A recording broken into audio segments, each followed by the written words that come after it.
This team of agents is on the hunt for drug traffickers. Right now, gangs have the upper hand. They're adapting new ways to evade detection, including man-made submersibles. Now capable of smuggling cocaine across entire oceans. Authorities granted the Wall Street Journal access to their patrol operations in Spain on a critical mission to detect narco subs. Finding these makeshift vessels constructed deep in the jungle is more important than ever as the global cocaine trade hits an all-time high. Traía 3.000 kilos de cocaína. This team is on patrol every day, scouring the coast of northern Spain for illegal activity. It's so hard to find a narco submarine because they are not very high from the water. They're more clever now. So far, at least 3 narco subs have been found in waters close to the Spanish region of Galicia over the past 5 years. Although authorities estimate around 30 could have avoided detection during that time. The first, in 2019, sent shockwaves around the world, as it proved the vessels were more sophisticated and could travel further than previously known. Aquí, por aquí, esta zona fue donde apareció el submarino.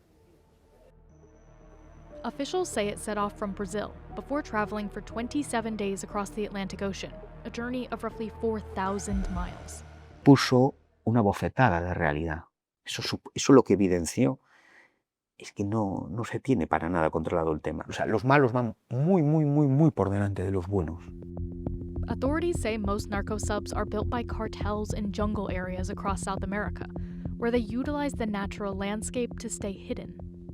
Los narcosubmarinos se construyen en las orillas de ríos, manglares. Por eso, por ejemplo, la salida del Amazonas por Brasil es perfecta, porque tú a poco que amplíes Google Maps te das cuenta de que eso es un laberinto de islas, isletas, manglares, afluentes.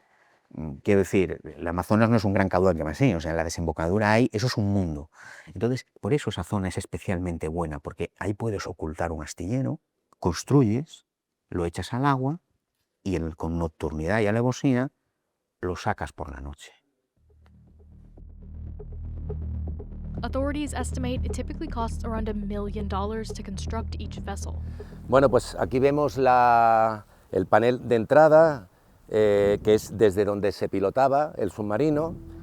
Although they're dubbed narco subs, they're rarely full submarines. This one, a semi-submersible, has the capacity to hold around $139 million of cocaine inside. When in motion, the colossal 70-foot vessel lies low in the water, with around a quarter of its 10-foot height above the sea level. The cramped interior leaves just enough space for 3 crew members. Inside, its makeshift construction is laid bare. Fraying wires hang from the steering wheel. Pipes obstruct the space where they slept. And there is no toilet. Behind the only door sits an engine in a cupboard. Hacen sus necesidades en una botella de plástico o en el mar. No se pueden duchar. Oscuridad.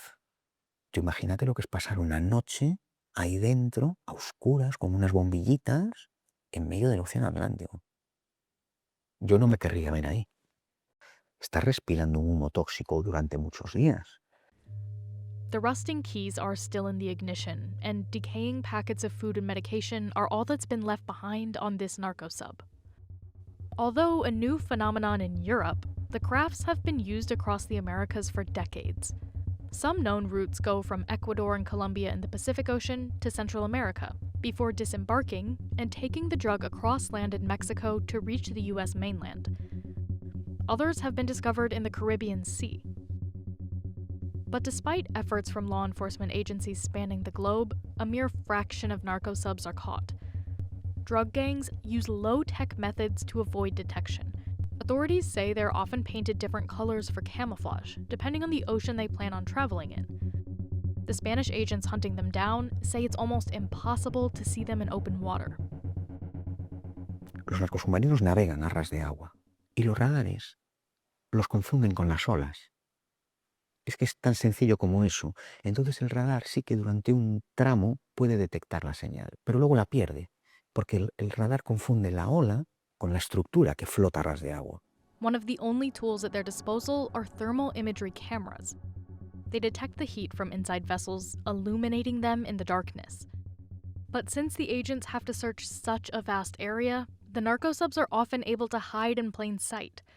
While out at sea, they offload the drugs onto smaller vessels, which take them to shore. Se dispongan de lanchas o servirrígidas o lanchas rápidas o, no sé, incluso podríamos pensar que hasta motos de agua, lo que sea, que puedan realizar los desplazamientos a donde se encuentre el submarino en ese momento.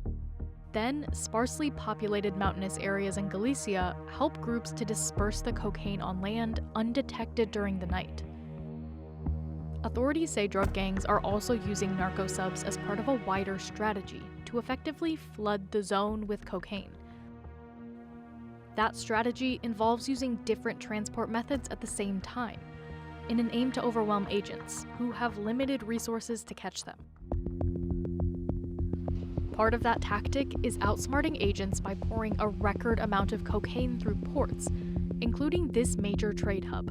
Organizations are always one step before us, no? Despejada, cuando quieras puedes comenzar. Comienza escáner. Pueden introducirla en el doble fondo del contenedor, esta zona de aquí. Agents also search containers by hand to check for any hidden products. In this case, they have the order to open doors and check that there is nothing. Other cases, we order them that they have to take all the goods and take out and check everything. Detecting the drugs is nearly impossible. European ports handle over 90 million containers each year, and authorities report only 2 to 10% can be physically inspected. The cocaine that is seized ends up here. In an undisclosed location, the Wall Street Journal was given rare access to see a recent haul. Estas son las muestras que vamos a analizar nosotros. Laboratory workers test the drug, which is used as evidence during trials. They say this batch is 90% pure cocaine, meaning it's only cut with 10% of other agents. Lo que se dice hoy en día es que nunca había estado tan barata por el tema de la... Nunca había costado tan poco traer una importación de droga por el tema del exceso de la oferta que hay en origen. Even though authorities around the world are making record-breaking seizures, they're still struggling to keep up with the cartel's latest innovations.